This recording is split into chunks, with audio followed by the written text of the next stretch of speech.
So the world's gone all up. I'm in my robe. My hair's messed up, so we're not going to talk about that. And you know, I'm just trying to make things a lot more comfortable. So just making the environment a lot more comfortable. Just, you know, the aura needs to be calm and casual, like it always is. But this time with the robot, with the gown on.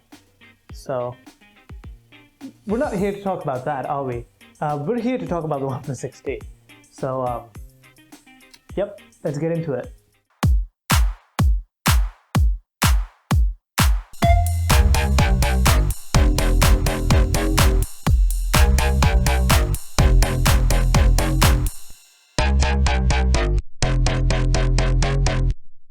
So OnePlus just came out with the 8 series, right? And the OnePlus Z, or whatever the next phone from OnePlus is going to be called, is not a big surprise.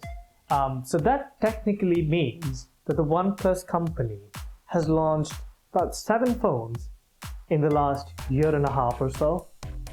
And that's quite a big number for this company, isn't it? That also means that the company has launched 7 phones since the 6T came out. Now that's something to think about. Now what people usually think is that a newer generation of the phone is a successor to the previous one, and that is correct, because that is how generations work. But hey, hang on, before we get into the whole generation talk and start slating OnePlus for that, does that actually mean that your older OnePlus device is a piece of crap? Well, that's what we're going to find out today. We're going to be talking about the OnePlus 6T from 2018 and see if the so-called generation gap is big enough for you to make a switch from this phone to something, say, from 2020. Well, without any further ado, let's dive straight in. So it's kind of hard to believe that I got this phone in December of 2018. And OnePlus has obviously come out with a lot of phones from that time onwards. And that's probably fine because the company is fairly new and OnePlus needs to do something in order to stay relevant in this fast-paced market. So I think it's the only way for the company to stay relevant as of today, and that is exactly what they're doing. So I'm not going to throw any slate at OnePlus for launching 7 phones in the past so many years, or let's just say months, because it's barely been enough time to call it years since the OnePlus 6T launched. But this is the only way, in my opinion, how OnePlus can stay relevant, and I do not throw OnePlus under the bus for it. But the thing is, so many phones do make a lot of people think that the previous phone is either useless or seen as something that is, you know, of a lower standard, which it really isn't. So here's my OnePlus 6T. Always kept protected and away from damage, although I did shatter the back once and I had to pay a decent amount to get it replaced. I'm sorry. But yeah, I mean, other than the whole damaging the phone thingy, the phone has always been, or almost always been, in one of those poetic cases that I showed you in one of my previous videos, the link to which should be somewhere around here. But yeah, I've been using those cases on my phone ever since I've got this phone, apart from the time when I'm recording A-roll or something of that sort, or even B-roll. I think it's fair to say, and I quote, "Glass is glass and glass breaks." So this phone demands protection like any other fully glass and metal designed phone out there. Now while we're at the topic of the back of the phone, I think it's worth mentioning that the back has actually started to show some age to it. You see the back of the OnePlus 6T is obviously glass, but it's got this coating on top of it that makes it look more like a matte finished phone rather than a glass phone. So I believe what's happening here is that matte coating is kind of going off in bits all over the back. So when I point the phone towards the light in a certain angle, I can actually see different bits of the phone at the back reflecting the light more like a glass phone would rather than a matte. So I think that's something that really shows how a phone like this or a back like this would age over time. But that's not something we can help. That's something that will always happen on such kind of phones. But this is obviously not something that would affect the performance. It's not something that would affect the looks as much as well, because it's really difficult to notice unless you're holding the phone at this certain angle to actually be able to see it. And if it still bothers you a lot, you can obviously just slap a skin or a case on top and you should be good to go. Now apart from that, I don't think I have any major complaints with the hardware other than this really teeny complaint about the alert slider. I think ever since I've got the back replaced of this phone, the alert slider has gone ever so slightly wobbly. Now it's not wobbly enough to show you guys on camera, but it just feels not as sturdy as it used to be. It does not feel stiff into place like it used to, but it still works. I can still use it like normal, but it's just something I thought I would mention. It's not a faulty thing. It's definitely got to do with something when the whole back was replaced. So I just thought I would mention that in case you have a broken 6T and you want to go and fix it. This might be something that you have a chance of getting. Although it's not a big problem, but just thought of throwing it out there. But here's the thing, what's on the outside of the phone isn't as important as what's on the inside, right? Because you can have a beautiful looking phone, all flashy and stuff, but what's the point if the phone takes ages to open a simple app and the keyboard shows up an hour later? But you know what? Thankfully, that's not the case with this phone. Or let's just say that's not the case with any one of those phones out there. And the only thing that is to thank when it comes to this performance is Oxygen OS. And I'm pretty sure I'm not the only person saying this. I'm pretty sure every other YouTuber or any person out there who's used Oxygen OS running on a OnePlus device will always say that Oxygen OS has to be the best take on Android, period. It's my personal favorite taste of Android. It's a lot of other people's personal favorite taste of Android. And I think it's just the best balance between minimalism and customization. And I have no complaints with it whatsoever. Speaking of which, even my OnePlus 3T, which was running on Oxygen OS back in the day, had really minimal performance issues, even by the end of its usage period. I used that phone for 2+ years and I've never had a software problem or performance issues with it. The only reason I sold it is because I wanted to get this one for my birthday, and that's about it. It was still really good, and I'm pretty sure if I had to stretch that phone a lot more, I could have gone with it for a few more months, if not a whole year, without facing any problems. The phone is still very fast for its age and very comfortable to use in your day-to-day life. Apps open up quickly and the animations are smooth. Probably not as smooth as 2020 or 2019's 90Hz and 120Hz displays, but from the time where this phone comes from, the performance still remains just as good, if not slightly better, than how it came outside of the box on the launch. And that's saying something about a 2-year-old device. Well, almost a 2-year-old device. The responsiveness is also still absolutely on point, and what really still bedazzles me about this phone is that a restart takes no more than 15 to 20 seconds on this phone. So if I was to go into the quick settings or the power menu and just hit restart, it's going to take about 15 to 20 seconds for the phone to shut down and restart. And that's quite good, actually. That's a really good speed for the phone to turn off and turn back on and just refresh everything. I think that's kind of commendable, and hence why I mentioned it. I can't help but still absolutely love the display of the 6T.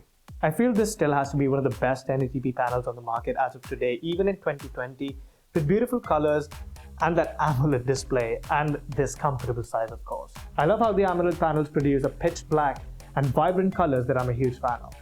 Since it's paired with thin bezels and a teardrop notch, this phone really makes me fall for it even more. I can't explain how much I still dig the front of this phone, and I really don't mind having a notch this side. I'm not a big fan of those motorized cameras just yet, and I think having a punch hole is just as bad or just as good as having this kind of a notch. You can't really see the notch with the wallpaper. Having this kind of notch. So I really don't care about the innovations that have happened or will happen when it comes to all this, but what I am excited about is the in-display cameras that are currently in the works, and that's probably something that's going to make me jump from the OnePlus 6T, unless something absolutely crazy comes out of nowhere. That might make me want to replace my 6T, but I think that's a long shot. Now, one thing people worry a lot about when it comes to slightly older devices or devices that have been in use for a while before they purchase it is the battery life. And that's completely understandable because I really need a lot of battery life in my phone.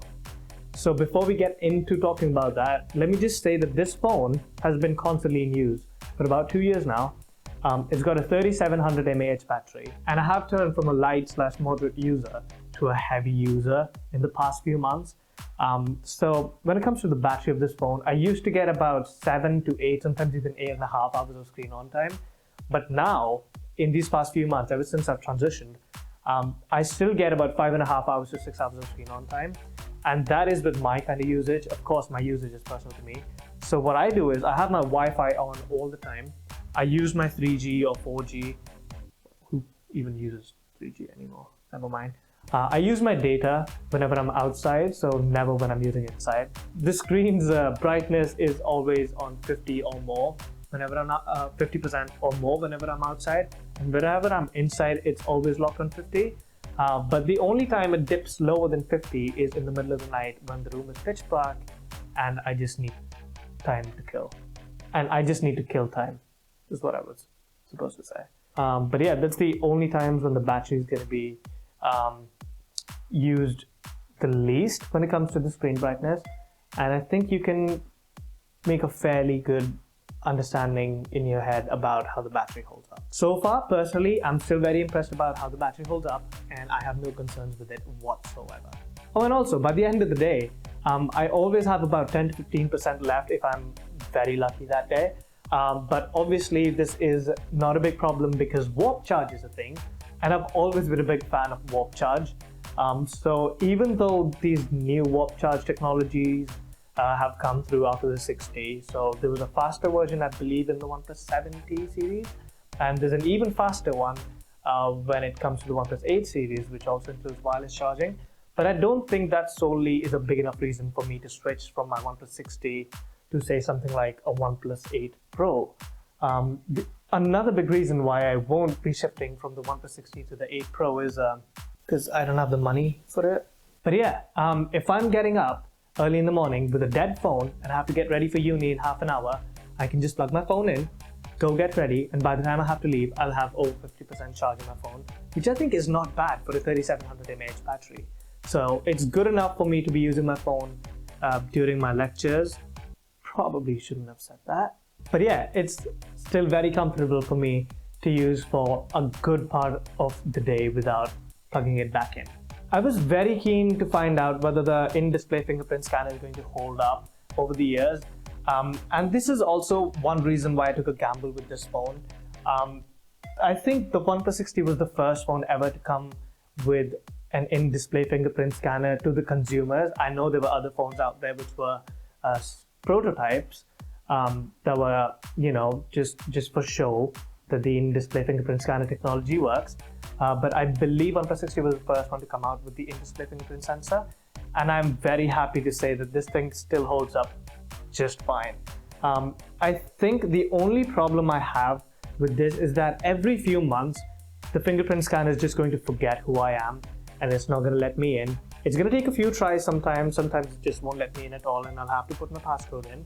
But other than that, I'll just have to go back to the settings, delete the data, and reinstall my fingerprint data, and then it's just gonna start working like a champ again, just like it always used to. I think this is because I'm on the beta version of the software, because I haven't heard anybody else complain about this. So make of that what you will. Also, I've seen a lot of people just go completely bonkers over a bigger screen area when it comes to the in-display fingerprint sensor. Personally, I'd say it's not really a big deal because after a while of using the phone, you basically just get used to where the fingerprint sensor is and you don't even have to look at the phone to unlock it. At least that's with me. Even if the fingerprint sensor wasn't here and if it was somewhere at the top here, I would still have gotten used to that placement and I would not have, complained about where the placement is or if it's too small or too big or not reachable or whatever, because you just get used to it. Even if it was on that corner, I would just pick up my phone naturally like that and just be fine with it. So I think the placement and the size of these in-display fingerprint scanners isn't really that much of an issue. And I think for the first generation fingerprint scanner, this is really, really good. One thing I was expecting from OnePlus when it comes to these scanners is new animations in new updates for these phones, I guess. But I think that's too much to ask for. Like a fingerprint scanner animation is probably too much to ask for. I don't know. I highly doubt a OnePlus person is going to watch this video and do something about it, but I'm just going to put it out there. And also, yeah, I read the script. I'm not going to memorize the whole script, am I? So I have to make do with whatever. So chill. The performance of the cameras may not be as good as the cameras out there as of today.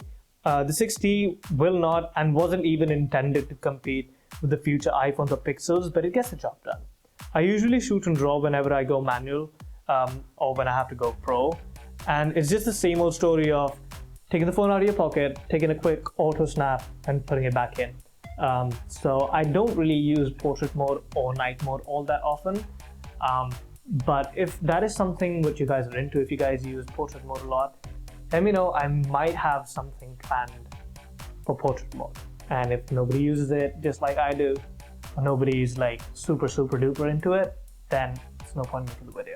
All in all, although the phone is technically a few generations old, it's still a very capable phone, especially considering the company still pushes out regular software updates, at least to the beta version of the software, to keep the phone up to date with security patches and bug fixes, and even newer versions of the OS. There's absolutely no reason for any OnePlus 6T user out there to shift to a higher tier OnePlus device just yet, unless you just want to be on the top or you had a faulty 6T unit and you kind of need to get a new one. The 6T still gets everything done as it's supposed to. It's still blazing fast and still very comfortable to use with a beautiful screen and overall design. I think the same goes for every OnePlus device out there, since I used the 3T for a good 2+ years myself before I sold it off, and I'm sure, as I mentioned before, I could have gone a lot longer with it if I wanted to. All in all, personally, I do see why people would want to upgrade, because OnePlus does come out with some pretty irresistible features or designs or software features whenever they launch a new one. But just ask yourself, do you really need to go from a 6T to a 7 or a 7 to a 7 Pro or 7T to a 7T Pro or a 7T Pro to an 8T Pro or 8 Pro because the 8T Pro isn't out? Anyway, so that was that. Let me know how you feel about the OnePlus 6T if you're using one or if you're planning to get one. Like the video if you liked it, subscribe if you haven't already, and I am going to see you in another few months. Well, hopefully not in a few months, but your boy does need to procrastinate, and depression is the thing.